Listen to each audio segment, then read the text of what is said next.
if your foot is in front of your body, it means your knee is probably more extended, right? So you're actually impacting the joint rather than your muscles absorbing that force. So you're increasing the ground reaction forces by putting a braking force out, right? Because your heel is kind of slowing you down. The forces travel up to your knee because your knee is not bent for your quads and hamstrings and glutes to absorb that force. And then because the foot is out in front of you, you have more of your center of mass that's behind that you're trying to overcome that braking force to propel forward. So it can be, lead to more aches and pains, but also can slow you down. Hello everyone, welcome to the Movement and Performance Podcast, where it is my goal to guide individuals in taking an informed approach to fitness. Today I have with me Heather Milton. She's a board-certified clinical exercise physiologist at NYU Langone's Sports Performance Center. There she's particularly involved with the Running Lab, which focuses on biomechanical analysis and optimizing running technique. Today we'll be talking all about running biomechanics. Without further ado, let's get right into it. First off, I actually want to preface with, can you define running, right? Like, what's the difference between a run and a sprint? And does this help to frame the conversation? Because when we talk about running technique, we want to make sure that we're differentiating or understanding what we're talking about. Sure. So this came up actually during the Olympics, because race walking is an event and that technically is different than running. And the sole difference really is the fact that you're in flight. When you're running, one foot is on the ground at a time. So it is a plyometric activity. One foot is landing, absorbing force. Then you take flight and then land on the other foot. And so that's the overall definition of it. So the pace that you're going then dictates, whether or not we consider it more of a jog or a sprint, and of course the distances then are defined as like sprint distance, mid distance, and then long distance. Imagine like when you're on a track and you're, one lap around the track is 400 meters. That's a quarter of a mile. Typically anything under 1 mile is considered a short distance. When you are sprinting, if we want to get a little bit more into the physiology of it, you're using anaerobic metabolism. So essentially that is short bursts of activity that you can't maintain over a long period of time because you're using stores of energy that are in your muscles and your bloodstream rather than breaking down fats as fuel and continuing to move and be able to maintain that pace over a prolonged period of time. I just asked that to just be super clear that, when we're talking about the conversation today and what technical things we're looking for, is it more of the jog or is it more of the sprint? Right. So I would say if we're talking about biomechanics and we're talking about a distance run, so that would be something more than 1 mile. Let's make that like a simple definition, rather than breaking up into the mid and the long distance. Yeah. And so that will be your jogging versus sprinting. We want to use those terms. So everything. Are there better terms, by the way, to use? Well, I'll just say like jogging is kind of a vague term that generally means slower running, right? But you could go for a run and run 10 miles and it doesn't necessarily mean you're just jogging. Right.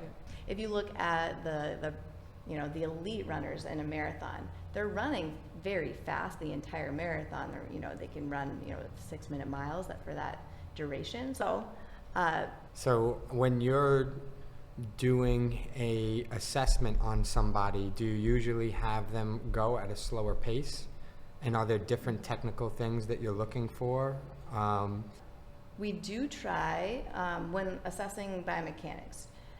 Ideally, you do want to have them runners running at a pace that is like a good clip for them. So rather than slowing it down and go like a very slow pace, typically you'll ask, I'm going to look at your mechanics, run what is about your 5K pace. So that would be faster than when you're going out and doing a long run training for a marathon, for example. So that would mean you're feeling very challenged, but you're still able to maintain it over a period of 3.2 miles. And so the reason for that is because the more running you do, fatigue can set in. And when fatigue sets in, biomechanics break down even more. So we want to best mimic what we would see, as your running continues, basically the worst form you possibly could be achieving in your biomechanics. So we can address all of those things and hopefully improve, what their overall running form is. Awesome. So what are some of those things you look for? So you put someone, I guess you do this on treadmill, right? Yeah. And so, yeah, what are some of the technical things you're looking for? Yeah, so there's two options. Like I do in my lab at NYU Langone, I do have people on a treadmill, set up cameras, and look at all different planes. So we're looking at their lateral views, the backside or posterior view, and anterior view. So we're looking at joint mechanics, body movement, and which planes of movement they're moving in. We can do this also what we call like field testing, which would be having somebody go out and do a run and having somebody film them or set up a camera and running by it so we can see more in that setting outdoors. There is research that shows that biomechanics don't change much treadmill versus outdoors running, and so we can use those interchangeably depending on what somebody's availability or setup is. And so when we're looking at mechanics, we're looking at a number of things. Some of them are mechanical flaws that would lead to increased ground reaction forces. And what that means is essentially when your foot is landing, how much force is being transmitted up through your body. Right? Because our joints, our soft tissue, our muscles are responsible for absorbing that force and overcoming it to propel yourself forward when you're running. So we want to decrease those forces as much as possible. Other things we look at is our inefficiencies that could, waste energy. So you're working harder than you need to for the given pace that you're doing. So like running economy and things like that? Exactly. That's the other word for that? Yeah. So how about at the foot? Like I went to a sneaker store one time, and so I'm not much of a runner, just to put that out there. Or actually, I run a lot, but I run in games. I don't run the marathon. When someone's chasing you? Right, yeah, when someone's chasing me. Typically athletes tell me that when they're not endurance runners. Right, yeah, like you put me in a game of ultimate frisbee or flag football and I'm running, but it's slightly different. But I was doing a 5K with my friend and I was getting a new pair of sneakers, and I said, let me get a good running pair of sneakers. And then they have you kind of run on the treadmill and try to find out what is the best sneaker for your foot. I'm not sure if there's merit to that or not. Maybe you can speak to it. Sure. But what are some things at the ankle and the foot that you might see that you want to see? Sure. Yeah, we can go all the way up the kinetic chain, starting with the foot and ankle. So yes, there is some merit to going to a running shoe store and having somebody who is very familiar with running and how your foot moves when you're running. When we run, we do want to move from what is called supination to pronation. So imagine your right foot is landing, you're a little bit on the outside of your foot, and as you start to bear weight, your foot starts to flatten into a neutral position. That's called moving from supination to pronation. So that's a good thing because it does help absorb and dissipate forces before it gets transferred up to the rest of your body. However, if you have too much pronation, that can actually lead to the forces being transferred quickly up to your knee, your hip, and so forth. And so we're looking for a natural progression of pronation that's controlled but not excessive. And so in a running shoe store, typically they're going to look for how much pronation you have and then give you this type of stability in the shoe that would help to limit excessive pronation. So if you land, like if you're barefoot running on the treadmill, which they should be looking for, then, if you land neutrally and you have that slight supination into a neutral or pronation, then neutral shoe. If it's excessive, maybe you need a stability shoe. If it's like, you kind of cringe when you see it, which is hard to define, but really it's just excessive pronation, which could be a motion control shoe. But I would suggest if you're receiving information that you should get a motion control or stability shoe from a running store, maybe go to an exercise physiologist, physical therapist, or podiatrist that can look at that and look at the way the bones in your foot and ankle move to see if there's anything happening in more static or like slow controlled dynamic positions outside of running. Because if it's normal in those positions but is only happening excessively when you're running, you could use exercises to strengthen the arch of your foot, your posterior tibialis, other lower leg muscles, to strengthen those as part of your strength training or your warm-up routine for running to decrease the amount of pronation that you have to maintain a normal amount when you're running. And so there's a couple different things you have to think about. Also, the comfort of the shoe.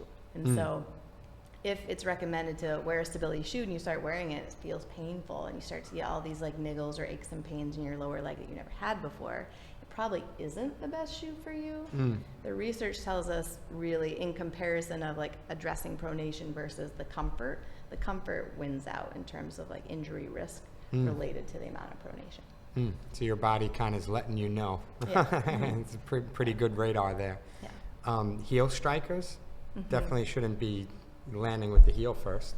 Well, so Or that is one of those is it- things I mentioned, that it can increase ground reaction forces, but if you are a heel striker, but you have good knee flexion and your foot is landing underneath your body, then you're probably okay. You don't necessarily have to correct that. It's Okay. like the trifecta of those things together. If your foot is in front of your body, it means your knee is probably more extended, Right. So you're actually impacting the joint rather than your muscles absorbing that force. So you're increasing the ground reaction forces by putting a braking force out, right? Because your heel is kind of slowing you down. The forces travel up to your knee because your knee is not bent for your quads and hamstrings and glutes to absorb that force. And then because the foot is out in front of you, you have more of your center of mass that's behind that you're trying to overcome that braking force to propel forward. So it can be, lead to more aches and pains, but also can slow you down. So would there be exercises? Are there certain cues that you can give someone in a moment that might help? Or would you maybe incorporate certain exercises in their strength program or in their warm-up? And I'm sure there's nuances to this. There's going to be many different types of problems and then solutions, I'm sure. But maybe if you could give like just a couple examples. Yeah. So sometimes it is just a learned technique, and every runner is slightly different. And if you look at, even at the elite level, you're looking at the people at the front of a marathon, they all look slightly different in their running mechanics as well. And so we don't necessarily want to say like, stop doing all of those things, but we want to give them cues that will address the reason why that might be happening for them. Whether it's a learned technique, we teach them potentially to land. There's a cue of like landing with a soft landing. So imagine, if you're tiptoeing to be quiet if somebody's sleeping, typically you bend your knees, you pitch forward a little bit, and you're more on your toes. And so using that cue is a good way to decrease the amount of overstriding, which is that position where your foot is outstretched and the heel strike is prominent. Other things it could be that there is a lack of strength in the quadriceps. And so looking at strength training and doing more eccentric training to allow for those muscles to absorb that force as the knee is bending, that can help then to be able to land with a more flexed knee when you are running as well. And then we have some drills to do prior to running. So one of the things that runners oftentimes forget to do or don't do because of time or whatever, just want to get out for their run, is forget to do the warm-up. And so doing a warm-up that does reiterate that that motion of the foot landing underneath you and moving back behind you, activating the hip and quad, hamstring, and glute muscles prior to the run will then help for those muscles to then be more active and have better positioning when you are running. Are those things like A skips, B skips, or? Right, so yeah, I love A skips and B skips. So typically when we're doing a warm up for runners, we work through a general warm up that is just to increase body temperature, that increases oxygen delivery to the muscles, it helps with metabolic processes, it helps your heart rate stay lower when you actually begin your run or jog. But then work through activation. And so activation is essentially making sure those muscles are turning on before you then ask them to run. And then mobilizing, and then potentiation, which is more of the A skips, B skips. So it's moving at a higher rate, asking the nerve to connect to the muscle quicker. So then that then lends towards being able to activate more quickly and increase your pace when you're running. Wow, so my brain's going in so many directions and I have so many questions, but let me stick with the just going up the chain first. Sure. And then we'll get back to some of that.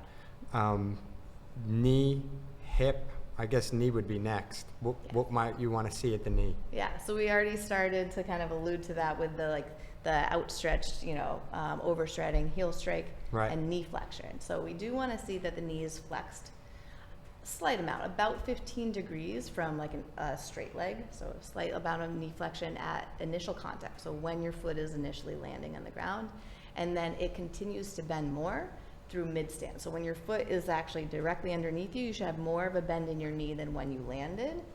That then allows for that potentiation to contract fully and push off to propel you forward. Mm. One of the differences between jogging, running versus sprinting that you would see is the turnover. So your foot typically your knee is going to bend more, so your heel is almost at your hip when you're sprinting to clear the foot and then reach forward. When you're running, you don't necessarily have to have so much knee flexion from the push off till when your foot lands again. Mm. By the way, is it easier, would it be more appropriate to just say running and sprinting? Or is a sprint considered a run still? Yeah, I guess running is the umbrella. Whole umbrella. Yeah. Okay. Yeah. All right. Yeah. I was just curious if maybe there was like a lingo piece that I wasn't aware of. Yeah, but we typically just say, we do usually say runners and sprinters. Sprinting is a very special form of running. But. So the hip, Yes. What are you looking for at the hip? Yeah, so at the hip, we do want to see hip extension during push-off. Mm. So one of the things we look at is the person starting to bend their knee and bringing their foot forward when their foot is pushing off, or are they able to extend fully so they have an extended knee and an extended hip at push-off? Mm. So what that requires is, it's all a kinetic chain. It requires flexion of the great toe or your big toe, the ability to extend fully through your knee, and then having mobility at your hip. So a lot of times we'll look at, is there flexibility in your hip flexors, your quads? If there's lack of flexibility there, then that can limit how much you can extend your hip or extend your leg back behind you. Mm. It could also be due to your glute max being weak, which is something that can be addressed through a warm-up routine as well as a strength training routine. Mm. Keep going up. So the torso. Yeah. Are we leaning a little forward? Is it back? What are we looking for there? Yeah. This is something that is kind of specific. So we're looking for about 5 to 10 degrees of forward flexion. Okay, so imagine like your body from sorry? A little lean. Yeah, a little forward lean. So imagine from like your ankle up, you want a nice diagonal. So, when you see like the sprinters coming out of the blocks, they have an extreme diagonal. Right. So we want just a slight one for like longer distance running. And the goal of that really is because you're propelling yourself towards your target, which is forward. Mm. So the torso, a lot of times when looking at that back view or posterior view, when somebody's on the treadmill or running outside, you can see there's a sway back and forth of their body. And so that does waste energy. Typically we see that if there's a lack of stability in the hips or the core muscles. Right? And so that then possibly can lend towards like hip or knee pain as well. IT band syndrome is something that's very common in longer distance runners. And so strengthening that area can help with that. And other things we look at is how much rotation there is. So there should be some rotation. Again, a difference between sprinters and longer distance runners is that there's a lot of rotation and a lot of lateral lean with sprinting, but you're only doing that for a very short amount of time. Right. Versus long distance runners, you don't want that extra movement because you have to maintain that pace over a very prolonged period of time. Right. Yep. Yeah, it makes sense. I think a lot of times like a spring, like you kind of want to have, it needs to be a little flexible, but it still needs to be stiff enough that it can recoil. And it seems very similar with this situation too. If you're too loose, you're probably just flailing all around, whereas when you need that stiffness, and your body's going to rotate, but it's going to rotate just enough. Right. And I think about jumping too, like the cue that I give, or that made me think about jumping, but when you land in a jump, you don't want to land so much that you just fall to the ground, right? If you were that, it's like I need to absorb it, but I just want to absorb enough and then bounce right back up. And it sounds very similar, that there's that a degree of flexibility to absorb, but then stiffness to be able to propel. Absolutely. That just reminded me of another kind of analogy is, the spring in a mattress, right? So if it's like, it's a very like soft mattress, then, if you pushed on it, you wouldn't really be able to push yourself away very like, Right. powerfully. But if it's very stiff spring you push back, then you can kind of propel yourself. So similarly, if your core is very soft, Right. Then you're not going to be able to propel yourself very well. But if it is relatively rigid, then that's a good kind of core, like strength column to be able to propel yourself forward. So the head, last one. Anything you're looking for with the head? Yeah, we do. So a lot of times I'm looking at vertical displacement, which is technically the whole body, not just the head, but we're Right. looking at how much bounce there is. So if you're traveling up and down versus kind of keeping an even line moving forward. And so that's called vertical oscillation. You can see if you have like a Garmin app, you can see that as one of the measurements. We want it to be less than 8 centimeters of up and down as you're running, regardless of what your pace is. And so when you have higher vertical oscillation, that means that you have more forces coming down every time as well. So again, that contributes to your, the greater amount of force your body has to absorb and overcome to propel forward. And so we do try to keep the head in like the same plane. So one of the cues we use is to look at like a horizon line and try to keep your eyes on the horizon line rather than bouncing up and down off that horizon line. And you kind of said it a little bit, the idea is to go forward, not up, right? Because if you're going up in that scenario, you're wasting. And that, another example of wasted energy, Right. Yep. Yeah. So how fixable are these things? Are there some things that some people are kind of born with, and that's like something you're going to have to live with a little bit, or are there things that are fixable? It depends. Like I said, some of them are learned technique that do take a while to unlearn. Just Right. like if you're strength training and you see somebody who learned, one lift a certain way, and you see them 20 years after they started strength training, it will take you a long time to unteach that like movement pattern. Similar with running. And so I do have a lot of runners that like years go by and we try to change their vertical oscillation, and eventually it is improved slightly. Other times you can improve things pretty easily, because if there is like a strength deficit, they've never done strength training before, they've only done running, and then you give them a strength program, that does correct a lot of those things pretty quickly. So it depends. Do you think that age plays a role? So for example, is it harder to correct technique in adults who have been running that way for so long? Whereas if it was a kid, there's some potential that they're a little bit more moldable still. And maybe if you get at it early and there's less repetition, I just see that a lot with the martial arts. That's my bread and butter. And I've done that my whole life, that when I'm teaching technique, when I teach adults, it's like, I always use the analogy of solid concrete and wet concrete.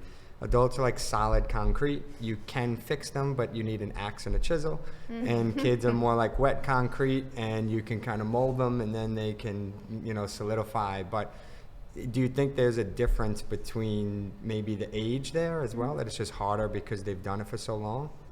Yeah, I mean, there's a few reasons for that. One is neuroplasticity. The younger you are, your brain is still developing, and those neural pathways to muscle are still developing. And so if you catch it when it's still developing, Right. it's easier to fix it rather when it's dried. Right, dried right, concrete. right. The other thing is, if you get an older runner who has been only running for a long period of time, typically they are going to have some tightnesses, they're going to have some weaknesses, they might have some joint immobilities, and so those things can take a while to improve before you'd actually see the ability to change it when they're running. Because if a joint is immobile, for instance, if your actual hip joint is immobile, and so you can't get hip extension, we can't just give a cue to increase hip extension. We have to work at the joint and see if there's any ability to improve that mobility first, and then start to give the cues once you have the mobility and you're opened up to be able to access that motion. Right. So there are some potential physical limitations that could be really holding them back. And yeah, I guess as people age, also people just go through things. You have a hip issue, you have this, and there's other things that you have to overcome. But it sounds like strength training might be one of the easiest and fastest ways to help adults. Would you say, like when it comes to their technique or improving, it sounds like that's a little easier than the technical side, or the strength improves technique in a way. I mean, so Potentially. It depends on if they adopt the strength training, right? So strength training does need to be done at least twice per week to actually see the change. I'm sure you're probably aware of that. But so if you have a runner who is resistant to doing strength training, either they would need somebody to hold them accountable for it, or maybe you have to look at the minimal effective dose of it. So getting them to do just 3 exercises before they run to activate those muscles. So maybe the warm up is something that will be more impactful for them. And take the opportunities where you can.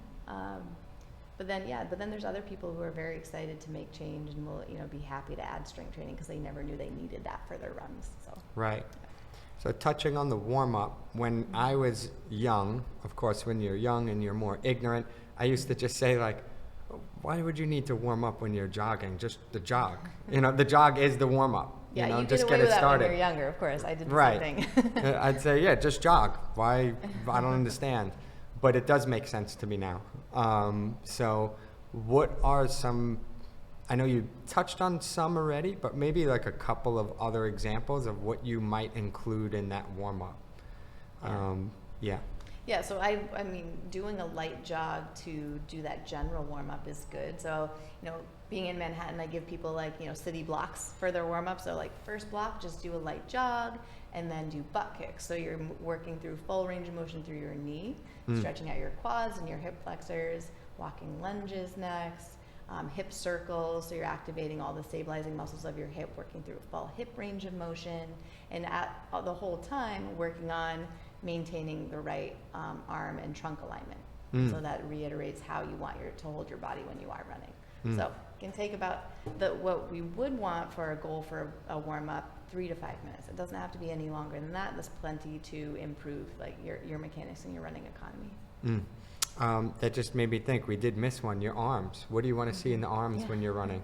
Yeah. So we do want to see kind of a hand to pocket movement. So, the arm goes forward naturally. You want to think about your elbow going straight back. So you're moving in that same plane as your target, which is forward and back. A lot of times you'll see runners who may have a little elbow out or arm crossing over their body. A lot of times that is due to core instability. So we want to see, is that a learned technique? Maybe they played lacrosse and they're used to running, with a stick with their arm out. So it kind of translates to their running. Or maybe it's because we need to just address the stability, and that will kind of tighten it up without having to give any cues for it. And if you see that elbow flail out to the side, what might be a way that you correct that technique? Would you isolate just that movement, like have them sit on the floor and just do that? Would you just give them the cue and tell them run? Is there like a strategy that you have for fixing that, I guess you could say? Yeah. So you can always break it down, right? So any movement can be broken down into each part of it. And so typically I like to give like a form recovery drill, which kind of alluded to before, which is like your foot landing underneath you and working on your leg moving back behind you and back down underneath you. And then if you've mastered that, then add the arm movements to it as well. So you're like concentrating on bringing your hand back to your hip and just straight forward. So you're working on all the whole body, how you'd want it to be moving when you're running in a slow, controlled position prior to then going out running. I also use drills like doing a step up and doing that movement. So you're working on kind of the elliptical movement of your arm and your leg. And then also cues. So I only give a cue if it's something that hasn't been corrected by addressing stability, mobility, or doing the drills. Because there typically are more impactful cues to use, like we haven't talked about it yet, but like a cadence manipulation, a hip extension cue, or that midfoot, like soft landing cue I mentioned before. Yeah, actually I was going to go into the cues next, and you just started touching on them. But so, yeah, soft landing, eyes on the horizon. What were the other ones you just said? Cadence manipulation is one of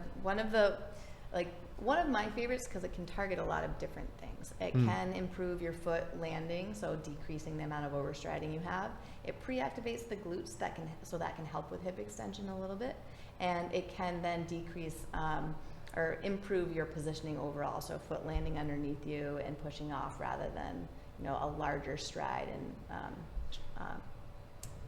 smaller cadence. And yeah, what do you mean by, for most people might not know exactly what that means. So like, what do you mean by that?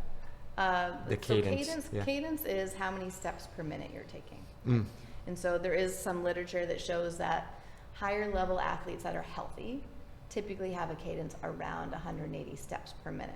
Mm. So that doesn't mean that everybody should be there. It's similar to strength training. So if you have a cadence of about 150, and again, that's something that most watches will tell you when you look at your running data. So you would want to slowly increase it. Mm. Okay, so you want to increase it without increasing your pace of running. So we know the two things that make up your pace are your stride length and your step rate or cadence. Mm. And so we want to not increase the step length, we want to actually decrease the step length slightly and increase the cadence.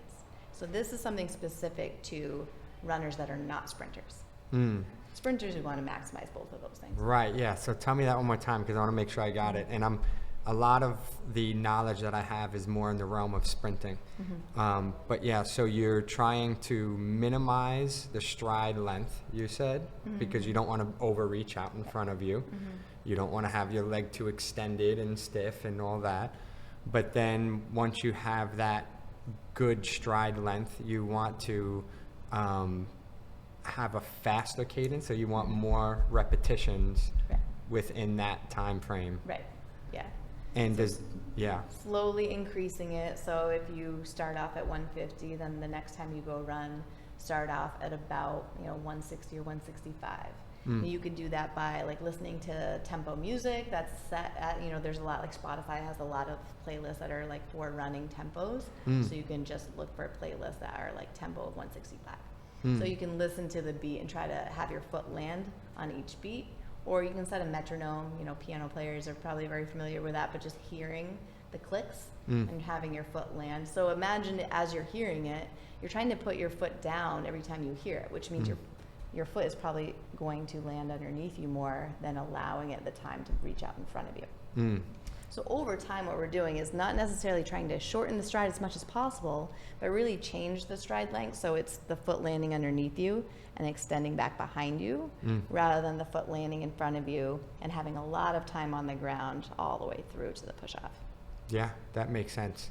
There was another question I was going to ask about that, and I'm trying to remember. Oh, and then I'm obviously assuming staying on the cadence can also help that you're kind of like balanced in a sense, not that one foot is maybe pushing off more and the other one is pushing off less. Yeah. So, yeah. Yeah, definitely. And I have some runners who, they send me like their either stride or their Garmin or, any number of different tracking devices.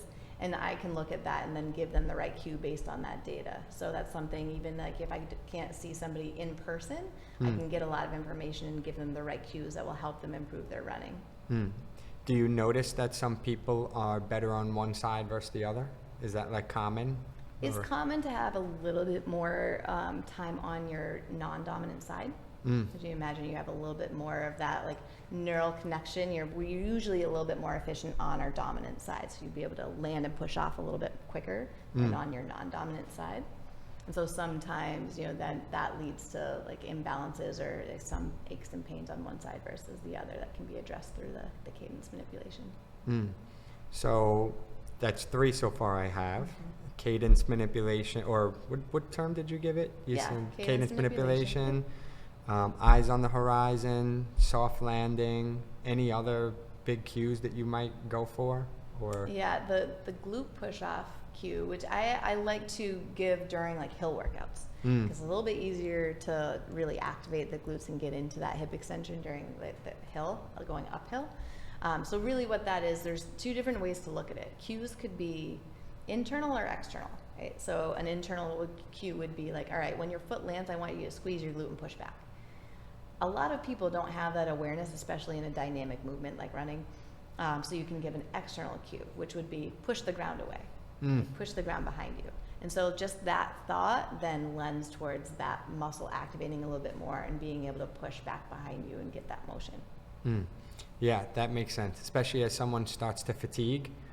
that, the idea of like thinking about where my hip is out the window. Right, exactly. And that's something actually for a lot of my runners who have had IT band syndrome, the glute push-off cue has worked tremendously, because without realizing they're activating their glutes more, which helps stabilize their hips, they're doing it, and that resolves, the ache that they're getting while they're running.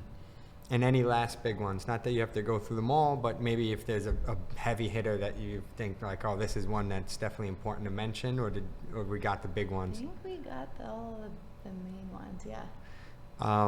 So uphill, downhill too. That sounds like, because when you're running, you're going to experience that. So I'm guessing in your training, you're going to want to incorporate hills where you're going up and down. Yes. Yeah. And I mean, thank you for that little segue, because they're like, it's maybe not an additional cue, but just the same cues to consider on the downhill. So a lot of people, when they do go downhill, lean back and let their feet go far in front of them more than when you're running on level surface. And so that's one reason why downhills can hurt or cause more knee pain. We know it's more of an eccentric movement too, which means the muscle's working a little harder to control. Right. But we do still want to have that slight bit of forward lean and knee flexion, foot landing underneath you while you're running the downhill part too. How common would you say running injuries are? Do they happen pretty often? Yeah, I wish I could rattle off the numbers for you, but you don't have to. But I mean, just from your experience. Most endurance runners, I think it's overall like 60% of endurance runners have experienced an injury during their training or race. Right. So yeah, it is common, because it's most of them are overuse injuries, which is basically anytime you're repetitively doing something over and over again. Then if you don't have like the right biomechanics, as well as all the other factors like your recovery, your fueling, all of those things can lead to the risk for an injury. Right. Are there any like heavy hitters also when it comes to injuries? Like, are there common ones that people can look for or know or avoid or something? Yeah. Or be aware of? Yeah, I think I've alluded to all of them so far, or most of them. So one of the main things we see is shin splints. Right? So shin splints is basically the muscle in the front of your lower leg. To have pain that can eventually mean, what it basically means is that muscle is being overused, and eventually if it's being overused enough, it does pull on the bone. Every muscle has a tendon that then connects to the bone, and so the bone can have this called a stress reaction, where it now has sensitivity and inflammation. And if you continue to run on that, it can lead to stress fractures, which is essentially like an actual break of the bone. And so it's one of the most common ones, and that is very much related to the overstriding phenomenon and heel strike that we talked about before. And probably overtraining, which you just mentioned before too. Right, and also if you add too much volume too quickly. Common mistake for marathon runners would be, we all have lives, maybe a couple long runs, didn't get done because you had a wedding to go to, and then family was in town, and then you go and jump right back into the next planned long run without doing the build up to that.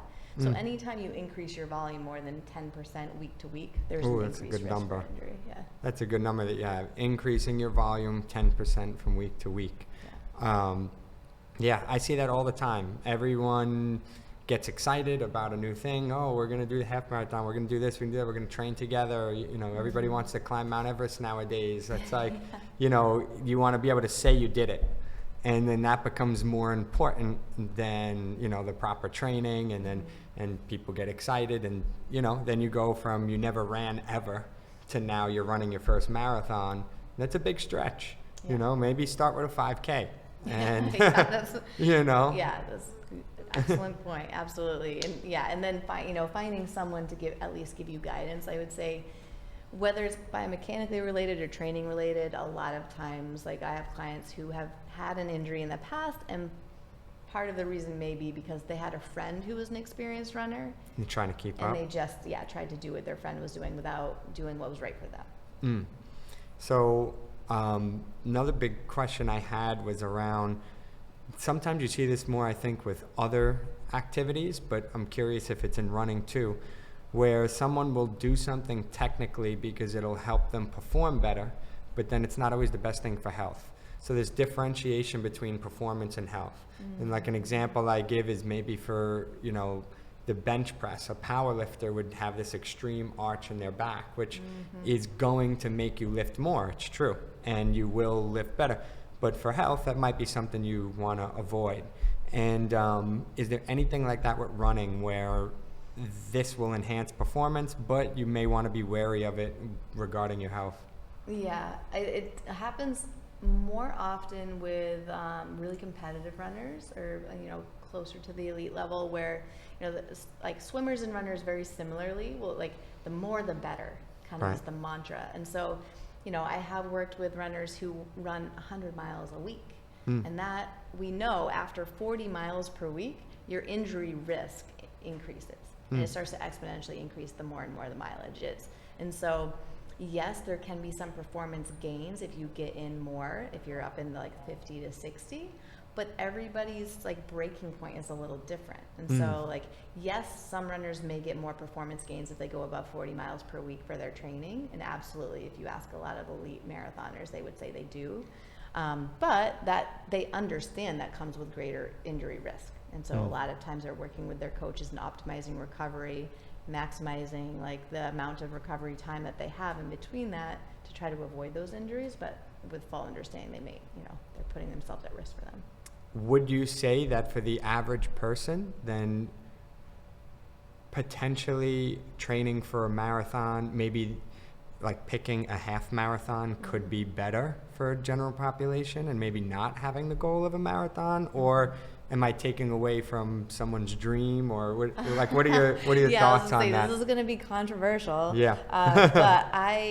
But no one has to run a marathon. Right. It's not going to increase your health more than maintaining the CDC, ACSM recommended amount of physical activity per week. Right. It's something that more becomes like more of like a, the mental success of doing it, and, like, being able to, like, push through the long runs, and it becomes much more than just your physical health, right? It becomes this other thing in your life, which is, like, the feeling of achieving the long run, or being able to complete the marathon, catching that bug where you want to do another one, like all of those other things contribute to it too. So potentially for your mental health, there's also an improvement, but for our physical health, nobody needs to do a marathon. Right. And I think if someone feels most fulfilled doing it, I always believe, there's a good story that someone shared on the podcast one time where, maybe the word good is controversial here too, but the individual died while they were riding on their bicycle. They were in the 80s and they were making this comparison, but he was saying, isn't it great that he got to do what he loved to do all the way to the end of his life and then died doing what he loved to do? So, like, if you love marathon running, by all means, like, if that's what makes you feel fulfilled, you even think about someone like a free solo climber. Like, that's not recommended for anybody to do. Don't climb without a rope. Right. But if your brain is wired in a way that that's what gives you fulfillment, and everything else in life, you're depressed.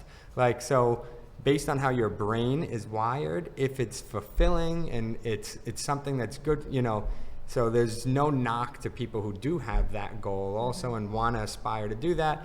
But yeah, I think there's a lot of us that are not wired that way, but maybe you're trying to fit into a mold, or you're doing this for your health and you think it's going to make you healthy, and it's not necessarily always the healthiest thing. And so it can go both ways there, but I think it's more like, how are you wired? But also understanding you don't need to run a marathon in order to, get benefits from running. Yeah. And if you are running marathons, also just kind of working with people to identify what, like, the right balance of frequency is too, because running should be just like a team sport that's periodized, and you have your off season where relax, don't do anything for a couple weeks for your mental health and for your physical health, and then you have preseason where you're getting back into conditioning, you have the competitive time.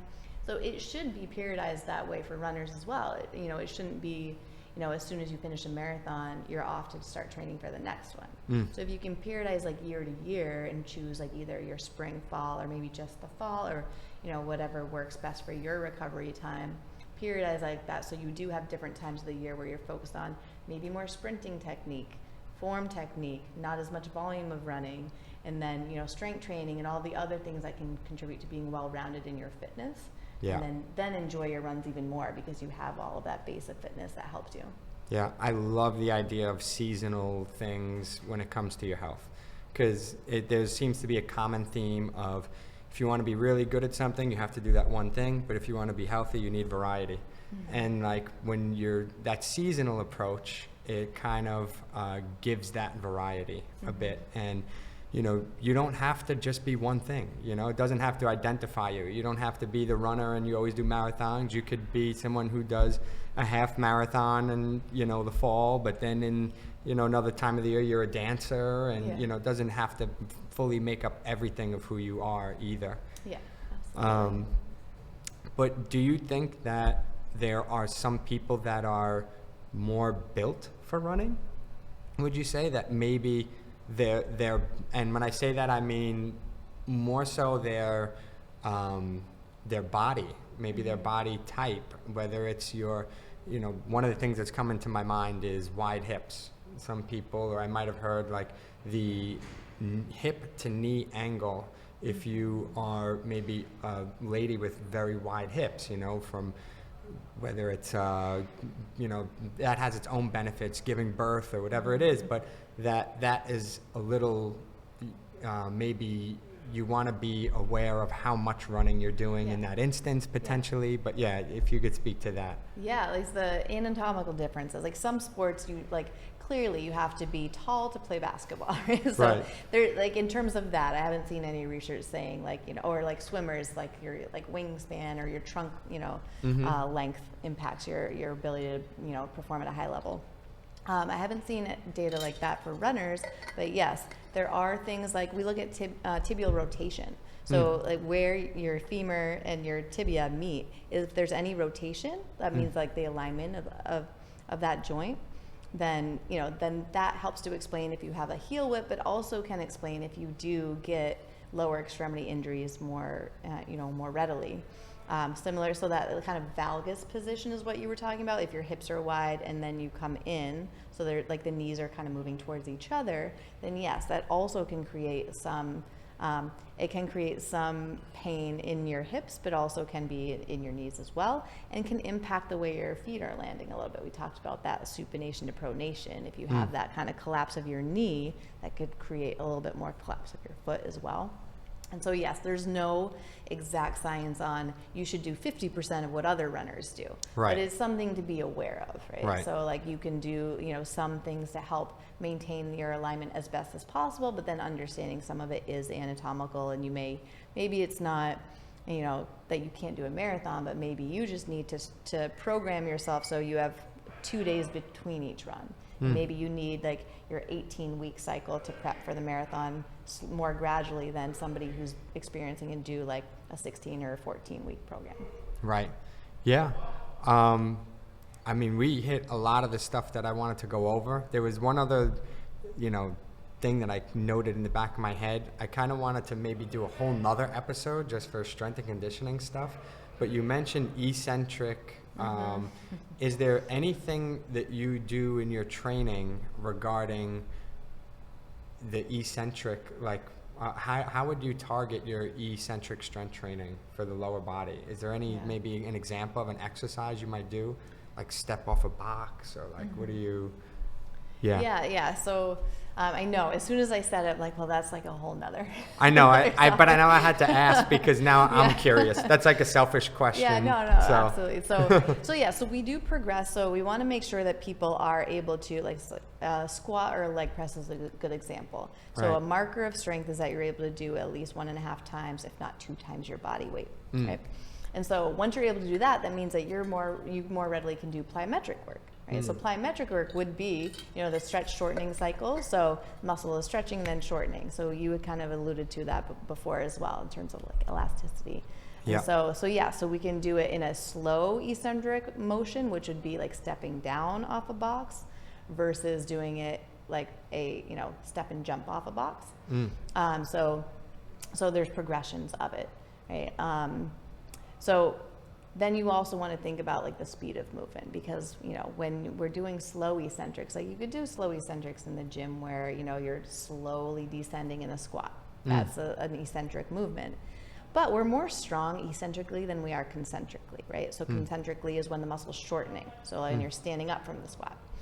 And so if we're using a barbell and you have 100 pounds on the bar, we're always going to be stronger in the eccentric. So, typically we slow down to kind of accommodate so it feels harder and matches the concentric portion. So we want to think about changing the weight or just doing eccentrics, right? So you can load and then do the eccentric part and have a spotter remove the bar. So you can then start to work through faster speeds with that eccentric load, because when we're running, it is quick, right? It's a quick landing and like deceleration of, that movement. Yeah. Because I know there's always going to be overlap between strength and conditioning and technique. Like I'm almost thinking technical wise, right? You have to be able to absorb. And if you're not absorbing, right? So when you're landing, you're absorbing yourself. So when we say eccentric, that's what we're talking about. But if you don't practice that, you're not going to be good at it. Right. Even just technically, and you're not going to be able to do it. So I almost think about that even along the lines of training my technique, and doing it in that realm. Yeah. But I guess last big question, we hit on a lot there, but are there any technical drills that maybe someone can incorporate in their training, whether it's their warm-up or whatever it is, maybe one or two big hitters that would help to improve their running technique, or can we say running economy? Yeah, yeah, you can. I feel like we covered all of the ones I would typically give to somebody, but it's best to kind of know you're running first. So like, even if you don't have, a lab where you can do a 2D motion analysis, look at your biomechanics or have a physiologist do it. Just when you're running, if you see your reflection, in a building when you're running by the building, are you upright? Are you leaning back, leaning forward? Is your leg outstretched in front of you? So first, identifying what your form looks like, and then, having, some ability or using the cues we talked about already to help to address some of those things.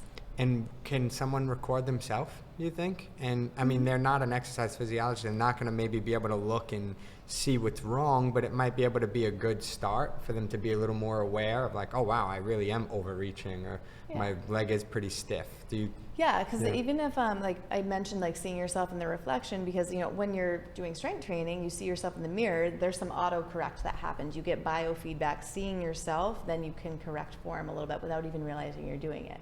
And so, so that is one way. So, now having the conversation, and now, listeners, having the information they do have, can maybe do some of those things, because now that you're aware of what you do look like, it's eye-opening. The first time I looked at myself on video running, I was very surprised. Yeah, I always highly recommend videoing yourself. I feel like no matter what, just anytime I get into the conversation about technique or biomechanics, I'm always just film yourself, and you'd be surprised what you notice right away. Yeah. Just looking at yourself. Yeah, and you can, most, phones that have great, videos now, you could put it on slow-mo. I recommend that. Yeah. I do frame by frame analysis, so I can click forward. It's 1,200 frames per second. Right. So you can click forward and see right when the heel is impacting the ground, see the angles at that point. You don't have to go that far, but just watching in slow-mo, so you can kind of see oh, I thought I was midfoot striking, but it turns out it really is the heel. And so you can see, I'm not really leaning as far forward as I thought. So then, you can use that. I would just recommend, if you're doing it, to try to keep good alignment. So making sure that, your camera's not tilted in one direction or other, because that can sway how much you think you're leaning side to side and things like that. So make sure it's a good, head-on. Could somebody do an assessment with you if they wanted to find you? Is there a good way to do that? Yeah. So I have a lab 333 East 38th Street. It's the NYU Langone Sports Performance Center. So we do in-person assessments there. I also have a side company, MasterMyRun, where we do online assessments. And are they pretty expensive, or are they fairly affordable? I just asked that for the average person listening. Can the average person go out and do this, or is this something that's $1,000? Is it something very expensive? Well, I mean, you're asking somebody who thinks there's incredible value in it, so I don't think it's expensive. But yeah, for the online program, it's $200 per session. For an in-person analysis, because we're using more technology and it takes longer to write the reports afterwards, that's about within the 4 something range for those assessments. I also highly value something like that as well. If you're going to be someone who is running a marathon and you've never done an assessment on your technique with a professional, I think you're missing the mark, because you're doing this thing so much, then you better do it right. Yeah. Right? Yeah. Like, you're going to get yourself hurt. Yeah. And you need an expert. And even if you're a coach yourself, every coach needs a coach. Yeah. Because you can't look at yourself. I mean, yeah, you can look at your video, but every good coach values a coach as well, and values or understands the value of a coach. And I think even the best coaches in the world, even Olympic athletes have coaches, right? They're not training themselves. Right. So I definitely think it's worth it. And it just gives people a little bit of a reference when they're considering something like that. Think about so to enter a marathon, especially in like the New York City area, the cost to enter a marathon is more than the cost of this assessment that could, last you like a lifetime of running. So Right. Yeah, no. And like I said, if you're going to repeat something again, think how many repetitions you're going to do that. And, I said my bread and butter is the martial arts. There's all these different techniques and moves. Running, it's one. You're just doing the one. So you better do it right. Yeah. Otherwise, you're going to get hurt. There's no variety. Yeah. It's the same boom, boom, boom, boom, boom the whole way. So if you're not doing it right, you can guarantee that you're going to get an injury. And I'm a big, advocate for proper technique and, getting some type of assessment done. Yeah. So are there any, as we start to close out, or is there anything maybe that you want to share that I didn't get to say? Not that you have to, but just opening the floor in case there's anything I might have missed that you wanted to share. Oh, so much, but no, I think we covered a lot. Yeah, I think we'll do, my plan is to do a whole nother episode just for the strength and conditioning portion.